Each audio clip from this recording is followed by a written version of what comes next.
Hello and welcome to Future Forward. This week, we're going to dive deep into a person and a series of businesses that I've never knit together into one whole story. So who is Elon Musk, really? It's really hard to tell. Is he a showman or a scientist? We'll see at the end. Individually, his ideas seem kind of kooky, but then, bam! So today we're going to look at the whole thing. SpaceX, Tesla, Hyperloop, and this brand new thing, Neuralink. So inside the mind of Elon, today on Future Forward. I'm Alexis Scordato. And I am Stephen Rosenbaum. Let us launch. By the way, I got a Neuralink right here. I brought it with me. I'm going to install it in my head right now. Great. I see you shaved your head just for the occasion. I did. I'm shined and improved. So we're going to do all the companies. And this began because, as I do every week as I'm preparing the show, one of the things I read a lot of things, but one of the things I always look at is our friends at IEEE Spectrum's fabulous website. And there was an article about Elon Musk. And so I said, oh, that's kind of interesting. I should take a look at that. And that article led me down quite a rabbit hole, I have to say. I'm actually surprised we haven't done him in this much depth before. Well, because there isn't, he doesn't, unlike Apple, which preaches the gospel of Apple in this big kind of overwhelming way, each one of Elon's individual companies are kind of their own story. Right. And this is a perfect week to do this because he's got a lot of big news. But let's start with the Neuralink announcement. Had you heard of this thing? No, not until the last 48 hours. Not a word, right? Not a peep.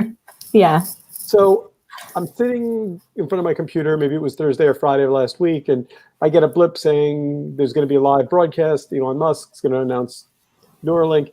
And so I go over to it, and it sits there, and then there's nothing, and then there's nothing for 20 minutes, and then there's nothing for half an hour. And then finally, people are starting to complain in the comments, and I'm like, maybe this is a joke. I mean, I'd never heard of it. Maybe it's not a thing. So I abandoned it. And then this Spectrum article came out, and it is exciting as hell, unbelievably important, and kind of terrifying. Right. So basically taking a device or a chip that is the equivalent of 5 quarters stacked, lodging it in your brain so that it can sync with an AI. So the actual video here, let me bring it up. This is the actual video of the presentation that he gave. And we'll put it in the show notes because it's definitely worth watching. This is just everything got ads now. Sorry. Notice how it used to be 3 seconds and now it's 5. All right.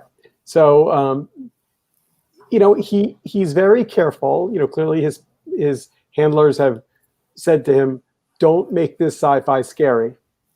Don't do it." And so he talks make it about the medicine, make it about the cognitive disorders and the potential. Right, to heal people who've gotten into accidents, who've got, which is fine. And I inductively charged, which means that you end up with holding a charger to your head or wearing a charging cap.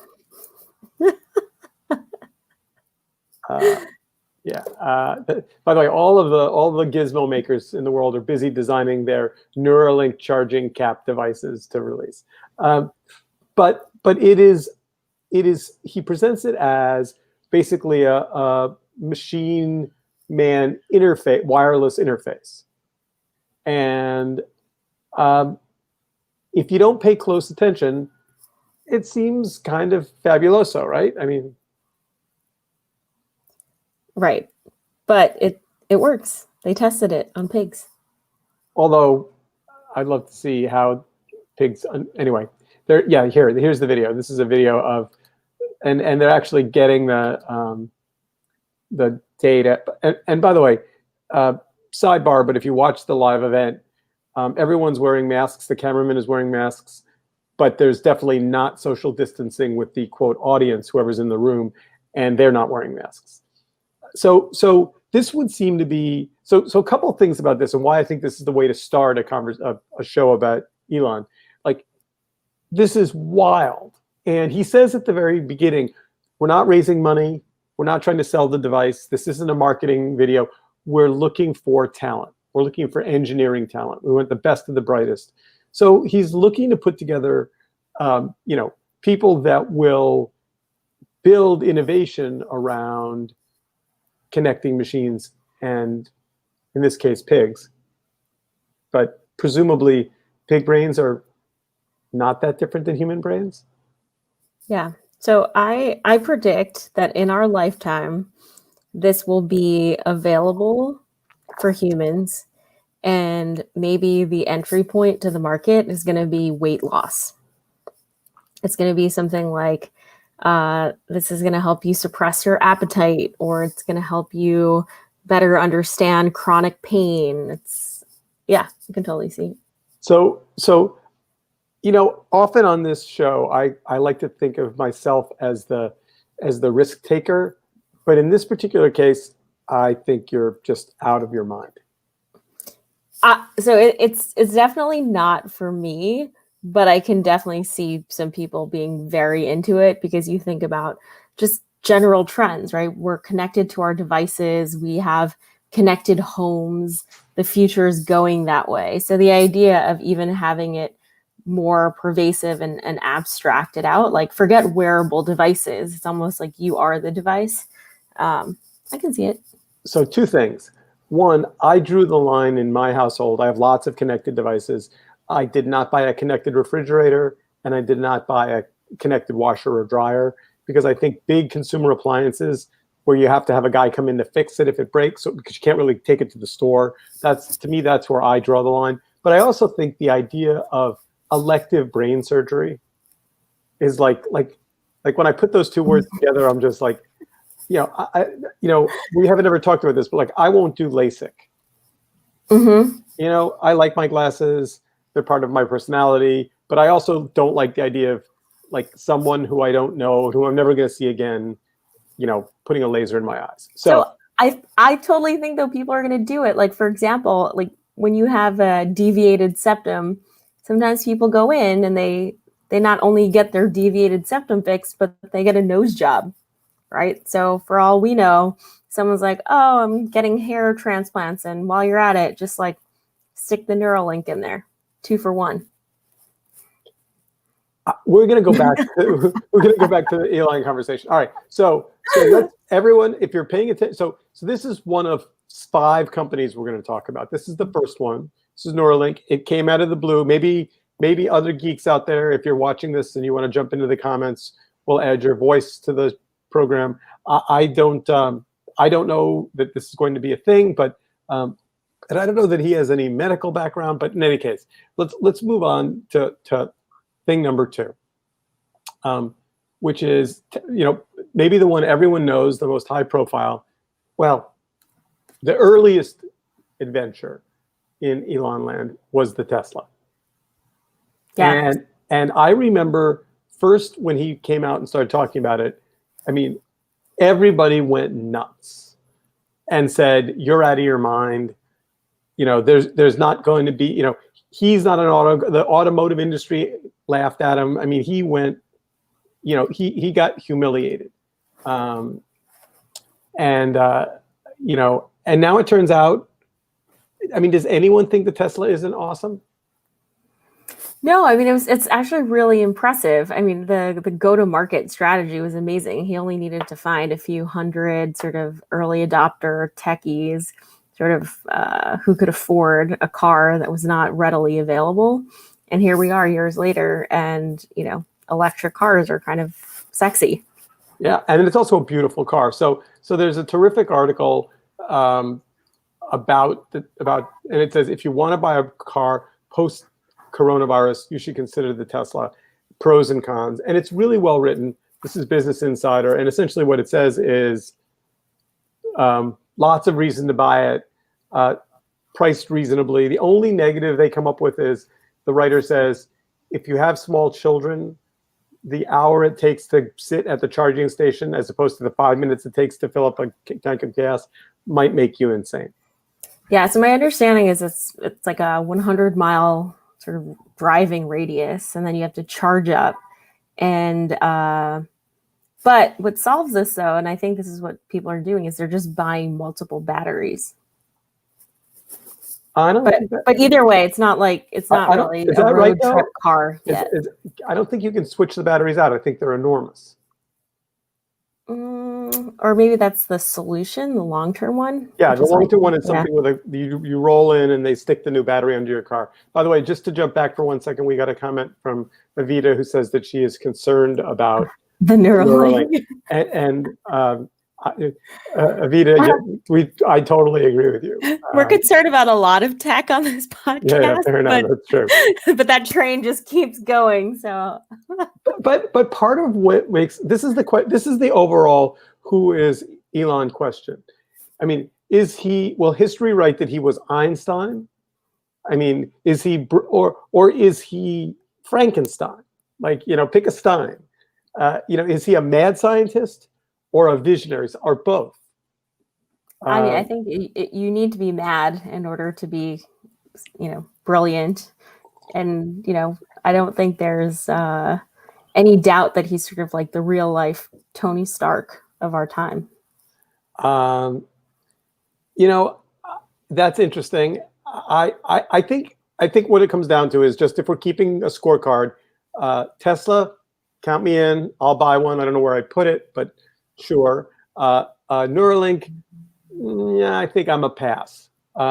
As it is, I restart between all the electronic devices in my life, my phone, my Wi-Fi router, my smart hub, my blah, blah, blah, blah. I'm restarting or upgrading software all the time. And something like, I mean, what happens, just going back to Neuralink for a second, what happens if you install it and then he goes out of business, like Solar City?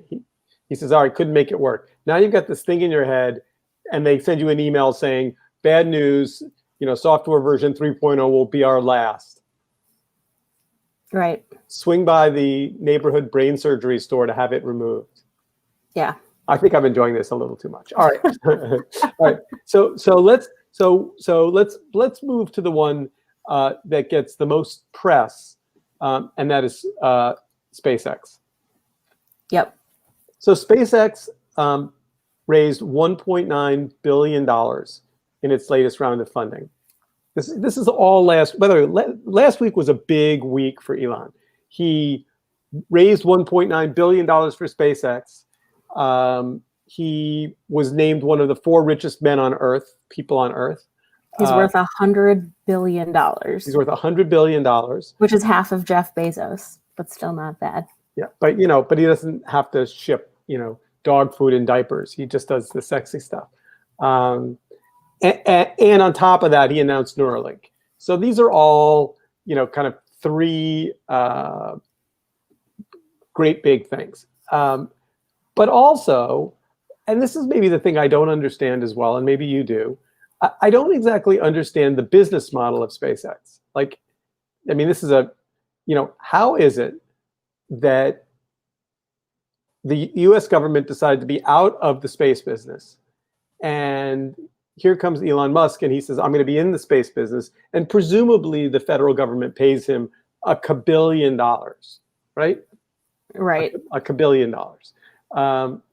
So I just don't understand how he knew to build a space company and how people knew to invest in it, given the fact that, who is the customer? If you were looking at the deck, if you were thinking, you know what, I got $1 million, I got $100 million, I want to invest in SpaceX. Let me see the business plan. Okay, well, the U.S. government is our customer, and then a couple of satellite dish companies that need to put things up in space, and then luxury travel, space travel customer. Like, seems like that whole customer list is pretty short for him. Yeah, but I mean, this is what happens when you actually create a new market, right? Before cars and people are driving around on horses or getting around on horses, no one's saying like, what is this like automobile business plan? Yeah, but there weren't PowerPoint decks back then either. Yeah, I know. So I think it's just the idea. It's like you couldn't have predicted, in the 70s necessarily, unless you were just a true believer in the Jetsons, that, we would, be living in this world of automated cars and, wireless technology and, computers in our pockets. But SpaceX has also gotten some bad press, right? Some employee drama. Yeah, I mean, with coronavirus, I mean, as you can say, Elon's brilliant, but at the same time, he's also ruthless, relentless. He, every single one of his companies, you can't really work on Zoom, right? It's hardware, it's neuroscience. So he's been asking a lot of his workers to go in, even against state orders. All right, we're going to jump back to Neuralink just for a second because Bill Benson is a long comment, which I think is worth just adding to the mix. He says he's been following Neuralink for a while, and more generally, I've been following this kind of technology. It's interesting, and it's a complex story that's got its roots back in the 1950s, really. Okay. John Horgan knows the early background very well, the sci-fi aspect of it, which Musk avoided in this demo. Yes, he absolutely did. Smart, yeah. Although he was asked by someone in the audience if he thought Neuralink would connect to gaming. And he said, without skipping a beat, absolutely, which I think must have terrified the press handlers in the room. Anyway, these comments are this is good to know. And he's saying that Musk talked about Neuralink with Joe Rogan, which is not a podcast that I generally listen to, but maybe I should. And Bill finally says, Musk is a brilliant engineer, but has no experience in the nervous system. However, Christoph Koch is an expert and ... So I don't know who that is. But adding it to names we're going to talk about. All right, so SpaceX, and so let's just finish on SpaceX. I find SpaceX inherently unbelievably sexy. I would say it's romantic. I mean, I don't know if you watched the last Falcon 9 rocket that brought the 2 American astronauts to the International Space Station, but it actually brought me to tears. I mean, it's incredible that, he set out to have this vision of taking people into space, and he did it. It's not NASA. It's a private sector. Like when the 2 rockets landed side by side, they went up and then they landed in perfect synchron. I just thought that was gorgeous. Thought it was all right, so don't exactly understand the business of SpaceX, but we like the rockets. And Mars, I just think that they have to say to people, you understand when you get on the Mars trip, there's no return flight. Like it's a one-way ticket to Mars. Like we're not. That being said, Mars looks more appealing every day as the Earth gets hotter and hotter. So, I mean, I assume that's if you're one of the 4 richest people on Earth, that's what you're thinking about, which is, if the Earth is uninhabitable, where do I take all my money and where can I go with it? So, right. Bill chimed in again, and he said that, when the space shuttle program was discontinued, NASA went for another source of heavy lifting capabilities. And Jeff Bezos, our other multi-billionaire who we just mentioned, his Blue Origins is in the same business and category as, I guess, space. And so they're actually competitors. But I think it's questionable when maybe space tourism is going to be real. I mean, I definitely know people who are like, put me on the list. Before I die, if I can go into space, like I'm in.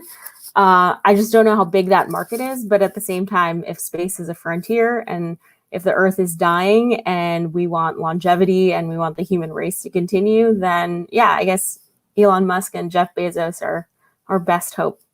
Well, all I'll say is I did fly in the zero gravity plane. So you're on the list. You're on the SpaceX list. And I have to say, on my list of 5 best things in my life, it's in my top 5. Maybe even in my top 3. Wow. All right, post-coronavirus, I'm adding it to my And bucket list. and by the way, you know, they call it the vomit comet, and there's all this thing about you get sick. No, nope, it was fine, totally fine. I was with 10 other people. Nobody got sick. Everyone had a fabulous time. We would all do it again. I mean, I'm not speaking for the 9 other people, but I would do it again tomorrow, and the day after tomorrow, and the day after that. All right. So, which brings us to would you sit yourself in a tube and get shot through from LA to San Francisco at 300-400 miles an hour? Yeah, That's what Hyperloop is. Yeah, I knew that's where you were going. Yeah, I guess I would do that too. So Hyperloop is confusing to me. Why? Like the need for it, or the technology, or both? No, I mean, I guess, you know, back in the 50s when offices had those tubes where you could inter-office mail, you could stick your letter in a tube and it would go, it would suck it up into the. That's kind of what I imagine is it's just a tube with back. You said what, maglev with a fan? Is that what you said? Yeah. So I get the idea of wanting to go faster. I get that, and I get here. Wait, there's a good video. Here. Here's the actual demo of Hyperloop. So this is them building the little demo. You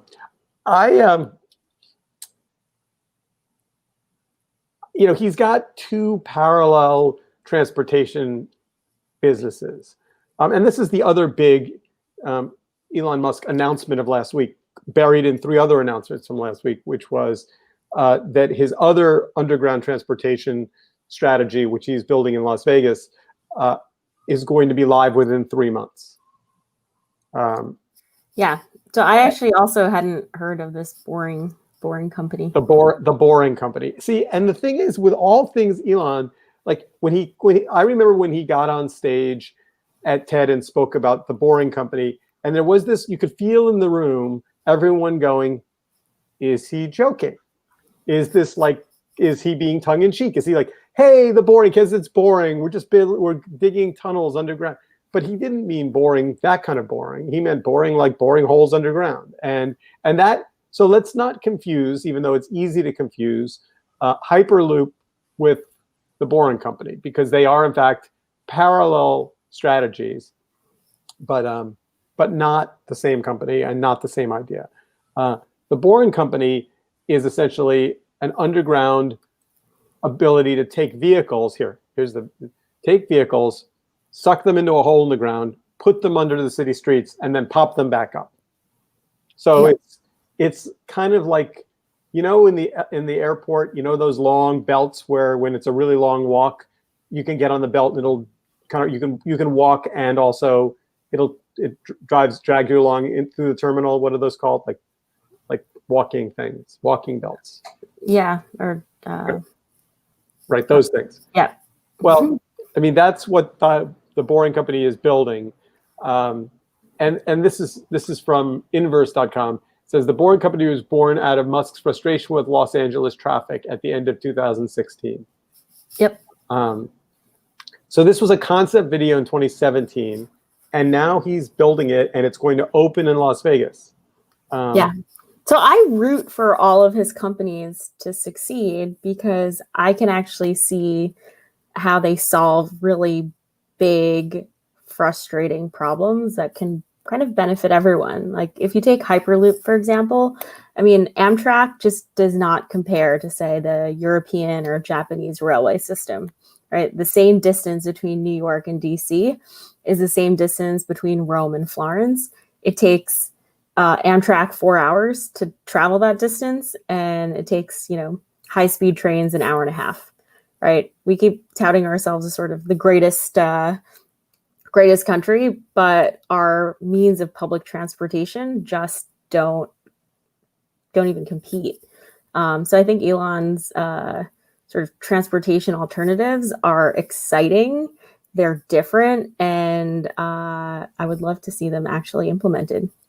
So here's the thing. I don't mean to be a skeptic, but it's worth remembering. So there's a great documentary that features Elon, and it's called The Revenge of the Electric Car. First it was Who Killed the Electric Car, which is a fantastic documentary.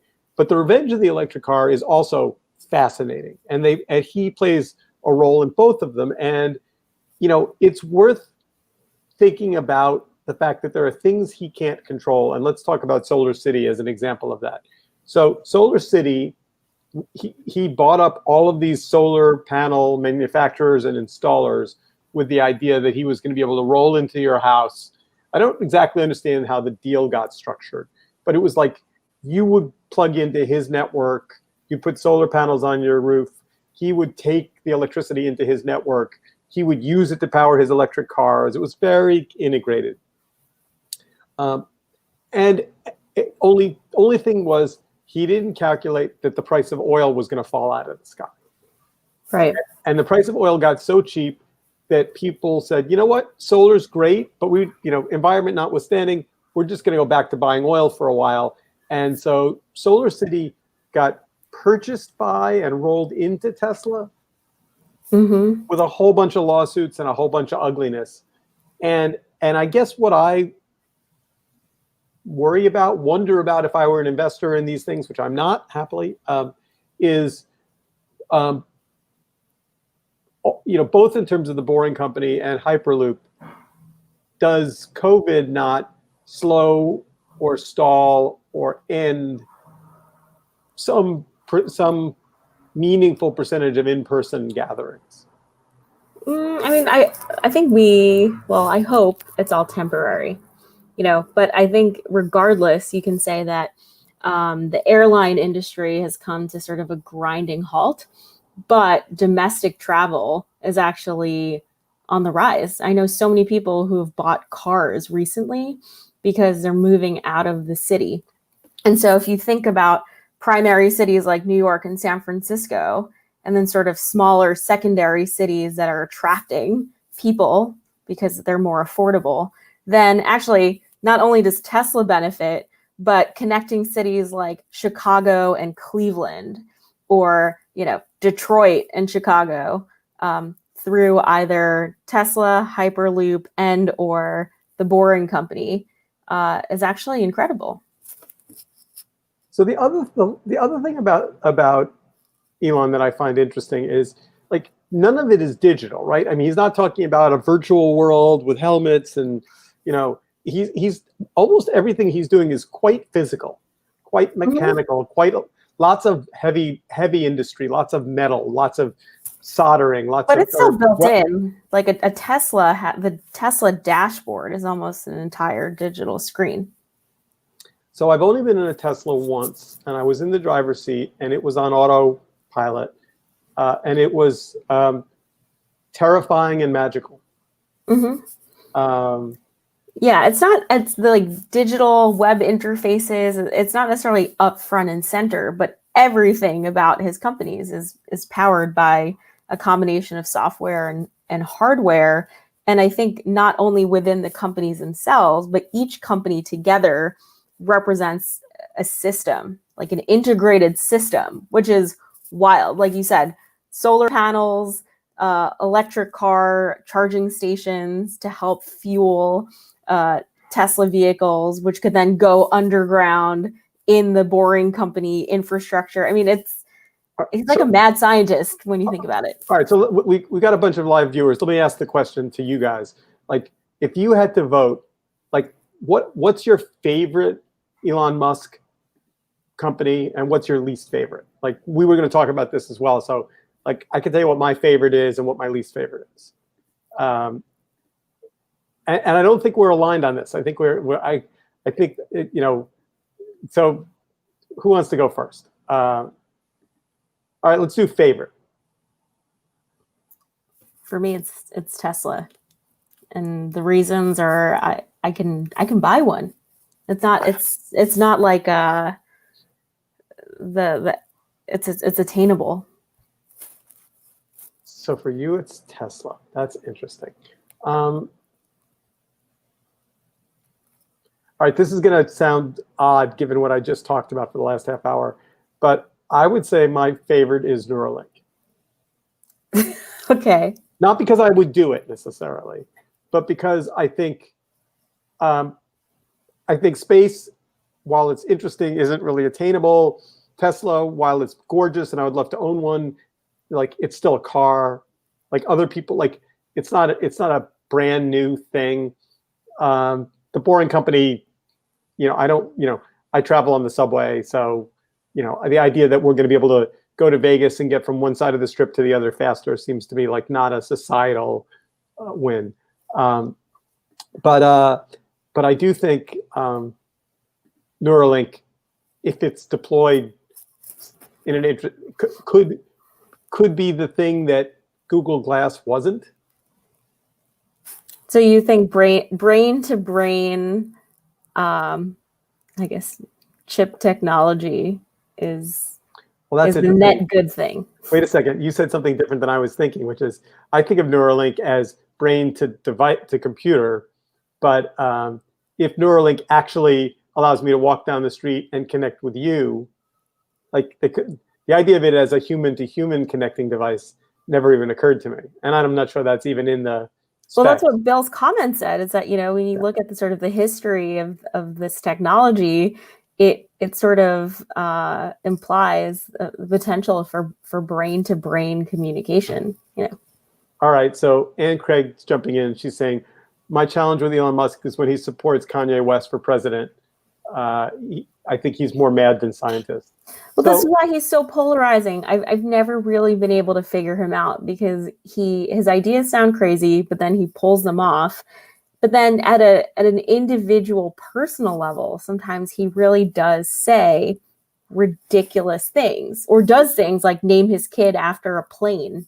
Yeah, no, he's done crazy shit. He did that whole smoking marijuana on a podcast thing that blew up, and then he tweeted out stock information that got him thrown off his board and penalized by the SEC. I mean, it's not always strategic. That being said, I read a bunch about his politics before we did the show, and he says quite publicly that he's half Republican and half Democrat, and has this whole, at least his position on himself politically is that he's quite moderate and quite middle of the road. So the question is, did he support Kanye because he really believes in Kanye, or because he just was in shit disturber mode? Right. I mean, if you think about it, given the number of announcements he had last week, he got virtually no press. I mean, well, he's getting coverage right now on this podcast. Indeed he is, and with that, we are running out of time. So your number one is Tesla. What's your lowest? Probably Solar City, because it was a fan, right? Oh yeah, that's too easy. And so you want to believe in solar, even if it's not this moment in time. I mean, it's all, at the end of the day, everything he's doing is tied to an electric grid, right? I mean, it's about getting off of fossil fuels. It's about it's about saving the future of the planet, and if that fails, kind of saving the future of the human race. I'm going to say, if my favorite is Neuralink, my least favorite is not Hyperloop, but the Boring Company, just because I don't think moving individual boxes with humans around faster, like I like better the idea that New York, I mean, this is going to get me in all kinds of trouble, but like I like better the idea that New York is going to ban all private automobiles and say we're going to have a fleet of electric cars, because in New York you do the same thing.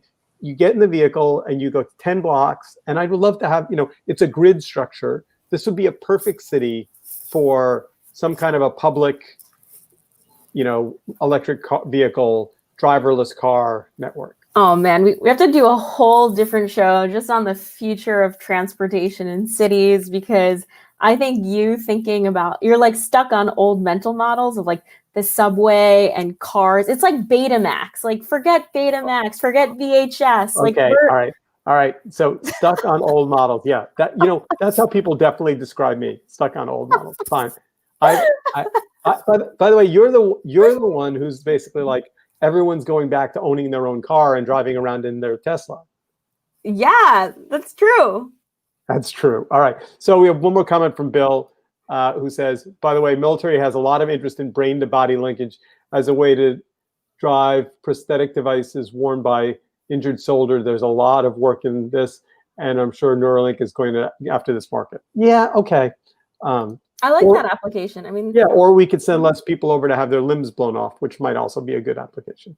All right, we are out of time. So with that, we are going to run the animation, say goodbye, and see everybody next week. Bye, Alexa.